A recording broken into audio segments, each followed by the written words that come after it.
Welcome back, my friends. Welcome back. Scotty the Trucker coming to you from Iowa 80. I'll show a picture. I'm actually, rather than flip the phone around and all that, I actually got a front row parking spot this time. Usually, no matter what time of day, the front row is usually taken up. I usually have my, I don't know if you call it a hack, but I think most people come in and they fill up all these front rows, although most of the front row is not all that close to the entrance. The entrance is kind of a little catty-cornered from me, but the front row goes way over towards the museum. But there's a row, not on this row, but across the aisle that way. I know you can't really tell what I'm pointing at, but you can see it as you're coming in. It's right by the exit. It goes perpendicular to this row, and it usually has 2 or 3 spots any time of day, and it's just as close as the front row, but I actually got front row this time. Check out the beard. It's kind of in the scruffy stage. I don't know what's going on here, but it's coming in, and I still have the spot that thinks I'm still 40 years old. It's the last one to give up the ghost, so maybe someday that'll even out a little bit. I don't know if I'm going to keep it or not. It's not really driving me crazy like it has in the past, but occasionally it causes me a little trouble with my CPAP. That's why I kind of went goatee, because the CPAP comes, down here and underneath, right across this little patch, and if you keep that thin, it usually works. But with the straps and everything coming around like that, once in a while it does a little leaking, and that keeps me up at night. So I don't know if I'll keep it or not. I'm going to keep going for now. We'll see Operation Santa Claus, how that goes in the coming month or two. This episode's going to be about pain, but I wanted to do an anecdote, and maybe some of you guys that have been trucking a little longer than me can let me know if this is a thing. And I've noticed it since I started trucking. You're going, a second. Oh, first I wanted to say, I'm so thrilled. I'm here at the Iowa 80, and I was going to go buy a new windshield mount, because mine, the suction cup died on me. It just would not stick anymore. And I went in to purchase that, and I found that you actually can buy just the base, the plastic base, and the suction cup, part. So didn't have to spend $50, and I'm back in business. So that was a nice thing. But that's not the anecdote. The anecdote is something that I've noticed driving, and I do not understand it, but it happens all the time, and I've noticed it since training. I tend to be a slower driver. I'm trying to manage my MPGs. I'm always upper 9s. I don't think I've ever landed above 10 at the end of the week, but I've come real close. I've been weeks where I was above 10 the whole week, but then it just kind of plummeted right before the Tuesday cutoff where they give you your results. But I'm always up there. I drive pretty slow. So I'm putting along in the, I'm usually about 60 miles per hour. If I'm blocking traffic or holding up traffic, I go 65. If there's 2 lanes, or it goes to, like a construction, area, whatever, where it's 1 lane, I'm not going to hold people up at 60 miles an hour. I'm going to step on it and go as fast as Prime can go, within the speed limit, of course. But if I have my choice and it's 2 lanes, free flow, and not much traffic, I tend to go about 60 miles an hour. And this is in a 70, 80, whatever, area. But invariably, I get a car that is like climbing up my rear end. It's like, let me know if you see a polyp in there. They're climbing up my rear. I mean, tailgating right on the back of my truck, and for miles and miles. I'm going 60 in like a 70, sometimes 60 in an 80, and they're just tailgating so close, and for miles and miles. And I cannot understand it. If you're tailgating me and the speed limit is 10 above what we're doing, why won't you go around? And I've been thinking from the past, do people like draft trucks? Is that a thing? Like you try to save on miles per gallon, so you get up right behind a big semi and you save a cent or 2 on your next fill up? What is that? It reminds me of those what are they? They're remora, I think they are. Those little bastard fish that hang out under the chin of a great white and just kind of lap up the leftovers after the carnage. Just kind of trolling along behind me, and I cannot figure for the life of me what that's about. If that's the best I could come up with. They're either stupid, or that's a purpose, is that maybe they're drafting, trying to, I don't know. Let me know if you know anything about this, why people would do that. Is it just plain ignorance of physics? Like, I tap the brakes and you're done, crazy. I've never, that's one thing my wife will tell you. My wife's a good driver. I don't want to say it, but she drives closer to the vehicles in front of her than I'm comfortable. So whenever she's driving, my life flashes in front of me, and she's really not that bad. It's just I am not a tailgater. I cannot stand tailgating. I need space to be comfortable. So anyway, we'll see. That's my anecdote. What's with the remora cars that swim right behind the truck? All right, pain. I wanted to say, and by the way, everything's going great. I guess a quick, last time I talked to you, I was in a week where it was a lot of sitting around. I fell into the trap of the terminals twice in 1 week. I was in Salt Lake City and spent more time than I wanted to there. Went straight to Missouri and they didn't have any loads going out of there. So it was a week of too much sitting around, followed by one of the more hectic weeks I ever had. I went to California, gosh, I'm not going to go into a whole lot of detail, but the whole way there, my trailer was having problems. The reefer was working just fine, but the monitor, the actual screen, got all pixelated and messed up, and eventually just went blank. It was lit up, but there was nothing there. So I'm flying blind the whole time. I'm assuming that everything's, that the settings are right. It is also throwing incorrect codes. It gives you that code that says, is your reefer set temperature of -666 match the temperature on your bowls? That's also funny when the computer voice says BOLS, talking about the temperature of your bowls. Sometimes it sounds like something else, and I get a chuckle out of it. So, but anyway, so yeah, it was throwing some codes, and while I was talking to our road assist, they were saying on our end everything looks perfect. You're running the right temperature, you're still in the right IntelliSet. But again, I had to kind of check in every once in a while just to make sure everything's right, because I couldn't see anything here. So hectic in that way.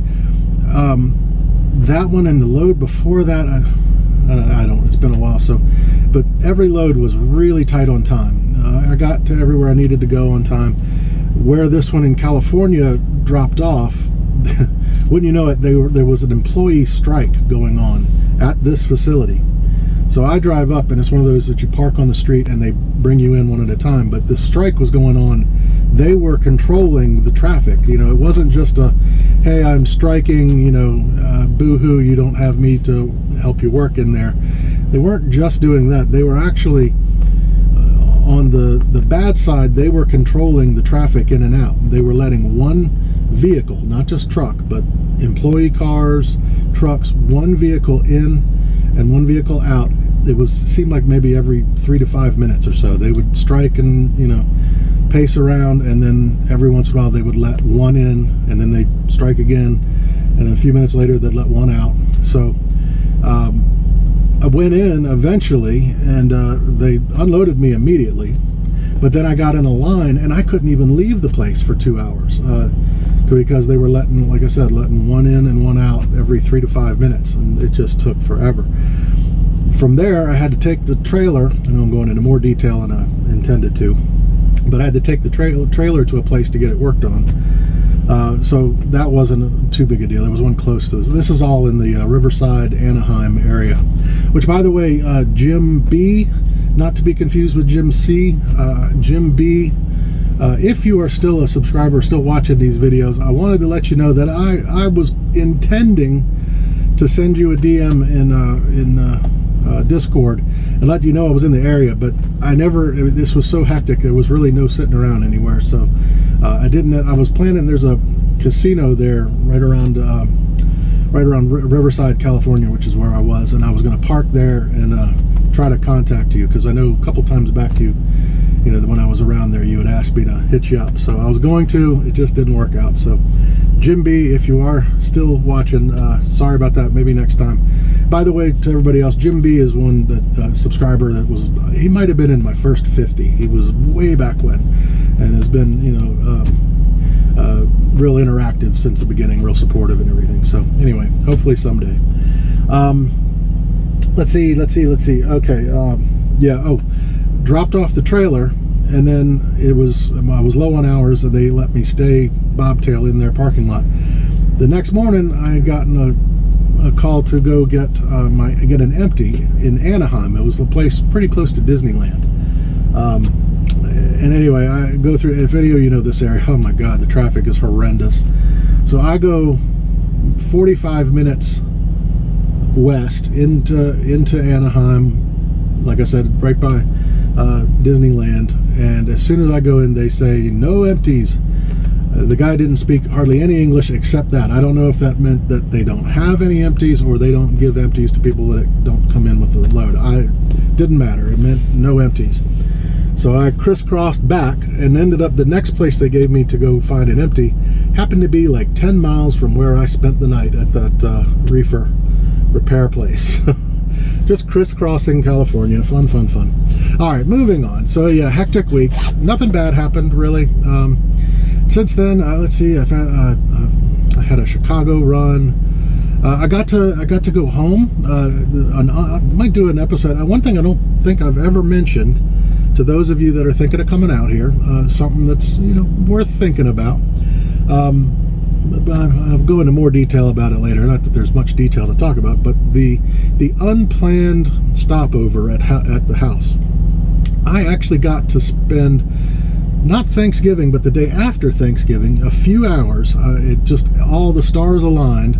I had a delivery that was, I don't know, maybe 2 or 3 hours from my house.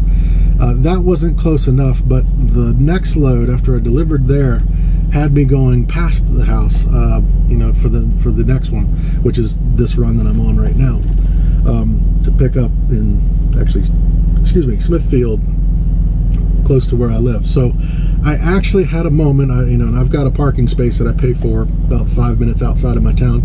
Excuse me. Just had the buffet here. Sorry, I got a little stuff coming up. So anyway, yeah, I was able to park there, and I got maybe 4 hours total. Got to spend a little bit of time with my girls, more one than the other. My other daughter had to stay home. They were waiting. We had ordered a chair that was arriving, and she had to wait for that. So I'll make that up to her when I come home for home time in a few weeks. But I got to spend a little time with my other daughter. I got to spend some time with my parents. By the way, they were celebrating Thanksgiving on Friday due to some other scheduling issues with other family members. So anyway, I got to see everybody briefly, very briefly. Even my wife, I only saw her for about a half an hour. Rexella came in because she goes out with her sisters on Friday, Black Friday every year. It's kind of an annual tradition, and she got there just in time to say hello and drive me back to the parking space. So unplanned stopovers do happen occasionally. I think it kind of depends on where you live in the country, whether you're gonna have a bunch of those or not. I live in Virginia. Not a ton, at least from my experience. I haven't done a ton of delivering there, other than when I'm, you know, coming home or leaving. And it's, you know, it's on a coast. I would think if you have a house that's anywhere like along I-80 or somewhere in the middle, you'll probably pass by your house quite often. So it's not a small thing. Even, you know, I've had maybe 3 times in my year and 4 months, something like that, where I've had an unplanned little stopover, and a couple of those have been overnight, you know, so significant time. And man, it makes a difference when you're out 2 months. Even this little short 4 hours, it feels like a quick reset. Like you're not out as long as you are. You know, it makes the time fly a little quicker, and it'll go by a little faster. So enough of that. I wanted to talk about pain, trucker pain. And I will say, you know, much to the chagrin of my, again, I don't have many trolls. the few that have had a little bit of a snide comment, they're not super trolls. They mild trolls at best, what I've got. But if there's anything that's going to knock me out of trucking, by the way, everything's going great. I'm thrilled with how things go. I mean, yes, we're in a down market, but even in the down market, which has been my whole career, I have not been a trucker in a good market. So I'm learning in a bad market, which I've heard is kind of a good thing, because if you can make it out here in this kind of market, boy, it's going to be fun when if and when things turn around. So I'm looking forward to that. But even in the bad market, I am doing way better than my previous job. So, and that was the goal. The trucking was going to be worth it if I could make sure my paychecks went up and not down from my old job. There's been some hard times out here at times, but the trajectory, again, with leasing, if you're living and dying by one week by week paychecks out here, leasing will drive you crazy. And it's probably not for you, but the trajectory has been wonderful. I came out here with some pretty serious financial problems at home. Still have those. We're working through them. Becoming a trucker doesn't overnight, make it rain. I'm not wallowing and doing snow angels in a pile of cash. But I've been ticking off, down the list some priorities that we have not been able to get to. Things that don't seem like much. Furniture in our living room. I just said a chair was on its way. We also have a sectional coming. I've paid off a car. We've bought another car. We've done some repairs on the house, things like that. So slowly but surely, everything's coming around. Savings is starting to go up, and we've certainly, our quality of life has gone up. When I'm home, we're not pinching every penny and not able to do some of the fun stuff. So things are really looking up. Got a long way to go, but this has been a good choice for me. All right, so if there is anything that's going to knock me out of trucking, it's not going to be financial. It's not going to be the time away from home. That seems to be something that gets a lot of people. Even some YouTube friends of mine, people that I've seen, I know have a hard time with that. And I've seen some that are not friends, but I've seen YouTubers kind of come and go, and that's often the thing, is just being away from home so long. And I can completely understand that. But for me, yeah, I miss my family. They miss me. But this has become a routine that we're all kind of comfortable with. I've said in the past, we don't take anything for granted anymore. I got a comment, again, I don't know if this was a troll or if it was just a sincere thing. Kind of a weird question to ask a man, but I had a question that just said, are you and your wife still together? And I am way delinquent on my last set of comments. I need to go back and do that. So I haven't responded to that. But yeah, absolutely. And in many ways, my marriage is stronger now, to be quite honest. It was strong to begin with, which I will say, if you're thinking of coming out here, that's an important factor. Family has to be pretty rock solid, or I think that this career will magnify whatever you have going on at home. If you've got problems going on at home, if there's trust issues with spouse, or vice versa with you, it's just going to magnify it. If you've got a strong base at home, that's going to get stronger, because we don't take anything for granted. I tell you, we go home and we hit the ground running, and we live up as much as we can during the time I'm home. I appreciate, my wife's now running everything at home. She appreciates the sacrifices I make, and I appreciate what she's doing. And we really, I think, have newfound respect and admiration for each other. So yeah, it's enhanced my family. I've said the quality has gone up while the quantity might be a little lower than it used to be. So it's not family time that's going to be driving me out. If anything, I have got to get rid of the pain.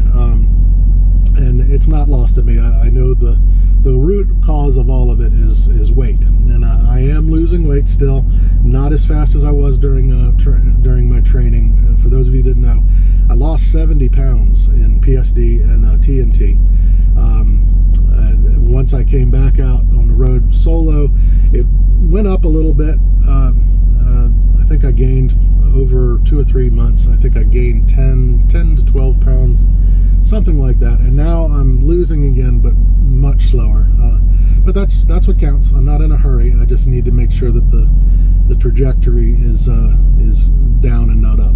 So that'll happen. But still, right at this moment, I am quite heavy. I'm a big dude, and if you've followed me a while, I do have periodic sciatica issues. Sometimes worse than others. Both times that I've had to when I upgraded the truck, and then this past time when I switched when I completed my lease and got this truck. For some reason, those 2 times, the times where I really needed to be healthy, were the 2 times where my sciatica was the worst. And right now, I've been dealing with sciatica for about a month now. Not to that level, to where that was to the point where I almost couldn't walk. I could walk, but I was Quasimodo. And so this past, I don't know, about 3 or 4 months, there was about 4 months ago, I had to take a 34 because of sciatica just being so bad. I had worked through 2 or 3 loads, and I just couldn't do it anymore. And I took a long weekend at a Flying J to recuperate, and that was right before my switching trucks. Right before that. After that sciatica got kind of better, I also have periodic knee issues. It's mostly like a fluid thing. It's not so much the joints are in pretty good shape, ligaments, things like that, which is both good and bad. If it's a joint issue, sometimes you can get a surgery to fix that, but mine isn't like that. Mine is more of a edema fluid type of thing, so which basically tightens up my knee, and it takes a little bit to loosen it up and get the fluid pushed around a little bit. I am planning to get some compression socks. I'm hoping that might help that problem a little bit. But one thing that didn't help, on my last home time, I got up, I couldn't sleep, and I got up, I want to say it was maybe, I don't remember, it was early morning, 2 or 3 a.m. I just couldn't sleep. And I talked about it a little bit. I have, my house is, it was a hotel around the turn of the century. It was built around somewhere between 1870 and 1890, and it was like a mom and pop kind of hotel. And it's been several things. It's been a duplex. It's been a bed and breakfast. And anyway, we've since turned it into a family home, a pretty sizable thing. But it's got really high ceilings, and it's got 12-foot ceilings on the bottom floor, 10-foot ceilings on the top. So what that means is we've got a serious set of stairs. If I can remember correctly, it's 17. I think it's like 15 steps down, and then there's a platform, and then 2 smaller half steps at the bottom. And I, in the dark, went down the steps, and at the platform, for some reason, I was thinking in my head, there's only 1 half step and not 2 half steps. And so I step down to the first one, and then I step thinking I'm going to hit floor. Instead, my heel hits the bottom step, this little tiny 3-inch half step. And basically, I went straight to my knees on the floor in front of me, and then kind of went backwards, and then face planted. So I kind of crunched down on my knees, and thankfully, I just laid there and groaned for like 15 minutes. It was just an explosion of pain everywhere. And then that subsided where I could start to wiggle toes, wiggle everything, and thank God nothing was broken or torn or anything like that. But I was sore all over, and I've had this knee pain of mine has gotten worse, and it's just been rough. So anyway, long story short, I'm 51, and everybody my age and around my age has their own issues, back pain and things like that. So what do you do out here? That's like I said, that might be the thing that eventually, I hope not, I've made it this far, but if anything's going to knock me out of this career, it might be just that, or I just can't take the pain anymore. So hopefully losing weight will be the main catalyst for getting rid of pain. But the first thing I wanted to talk to you about before I get into generalized pain like that, TNT. Those of you that are thinking of coming out here, or if you're in training, PSD, TNT, everybody I've talked to has at least 2 of the same issues, and I figured out on my end how to mitigate both of those. It became in more when you're doing long shifts in TNT. Everybody I know that went through training has neck pain, like this thing where at the end of your shift you can't even lift your head. It just roars. It's so tight up right at the base of your skull and down your lats and all that.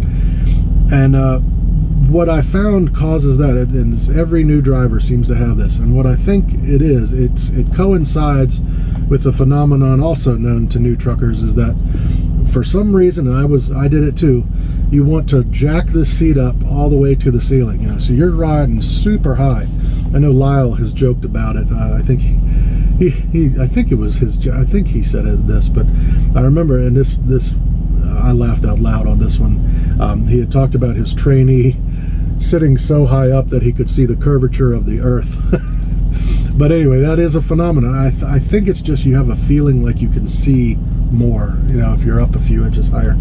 Problem is, when you're up high, if your shoulders slope and like your arm weight is on sloped shoulders, that's what causes the neck pain.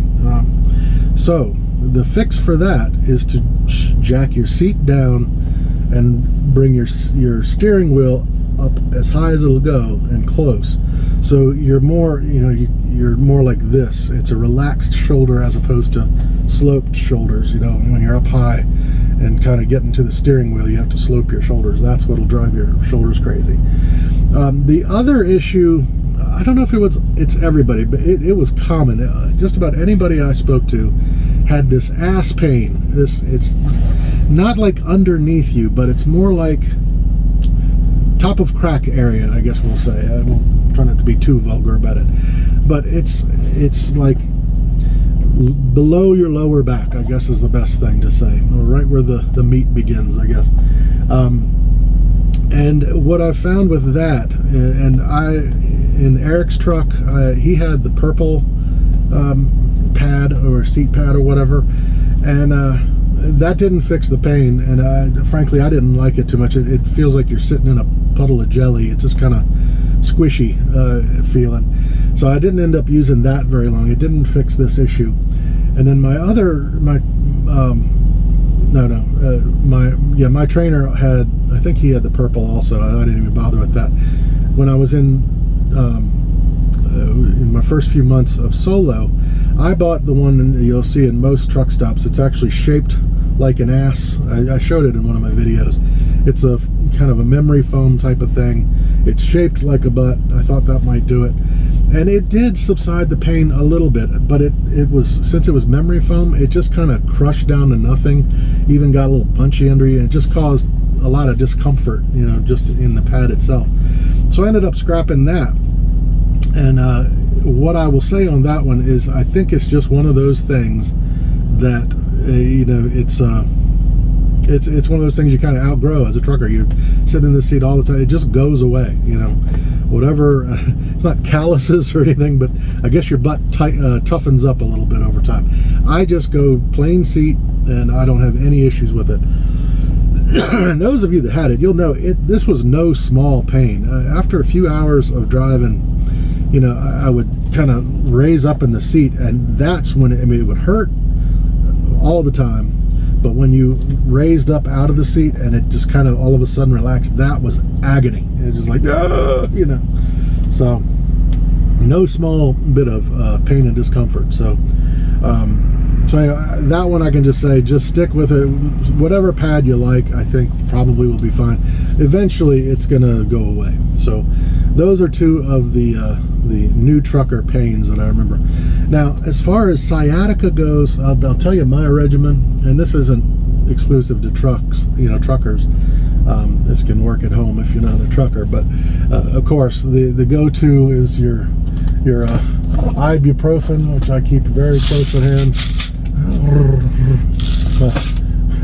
My second love out here is a bottle of ibuprofen. I basically pick what's my pain every day. Is it a 1? Is it a 2? Is it a 3? And that's how many pills I take. that helps. I have Icy Hot, the roll-on. My brand is actually, I like the BioFreeze better than Icy Hot, but this was what they had at a truck stop. Sciatica, this is the key. I don't know if you can tell. Okay, tennis ball. Sciatica, yes. You put the Icy Hot and you take the ibuprofen and set this right on wherever the nerve pain is, right on it. And just move it around just a slight, just find that nerve and just kind of every 2 or 3 minutes, move it to another little area. Usually it's not just one nerve spot, but at best it always improves. I've had it actually knock out the pain, at least for some period of time, half a day, like that. Sometimes when you're lucky, it'll get rid of the pain altogether. But yeah, this is a lifesaver. You can do this at home too, but just pressure on that nerve, it just kind of smashes it out for a little bit. So I highly recommend. I just keep it in my lower drink cup holder down here, and this really helps. So the triple whammy on those tends to not always make it so you're perfectly fine, but it makes it so you're, again, not doing the Quasimodo at your shipper and receivers. Sometimes it can't be helped. You look silly, but it is what it is. So what else? Pains. I think that's my main thing, is, well, my knees. That's walking, losing weight and walking. I try to do a lot of walking. I do still, most of the time, not when I have sciatica, but when it's just knee pain, I do try to park as far away. I like parking on the back row. For one, sometimes it's quieter, less, if it's a big parking lot, sometimes you don't have people backing up towards you all night. So it's good for that, but it's also forces you to get some steps in every day. So I do still try to get some steps in. So hopefully we'll continue to lose weight, and that'll help with the knees. And the ibuprofen, of course, works for any kind of pain. So that's basically it. The big thing is the tennis ball. If you have any kind of sciatic issue or muscle pain in the back, doesn't have to be sciatica, any back pain, any muscle pain, the tennis ball will do you some good. The only thing I will caution against is don't put it on one spot and leave it there for hours. You could actually bruise yourself. It actually, over time, I think will cause more harm than good. But like I said, put it on the nerve, and every few minutes just rotate it a little bit to another area. Come back to it later if it's not gone. And I hope that helps somebody. That's good. All right, so I think that's it. This is a 32-minute video. Sorry again that I haven't been up on my videos, and we'll try to. I won't even say it. I know y'all are going to roll your eyes if I say I'm going to do better. I'm going to try my best to do better. I've got some ideas for a few videos, so hopefully I will be putting something out in the next few days. Regardless, I hope you're having a wonderful, I think today is Sunday. I hope everybody had a great Thanksgiving. I'm sorry it's a little belated, but I hope everybody was able to spend some time with friends and family in some capacity, either if you're out on the road through video chat or if you were lucky enough to be home for it.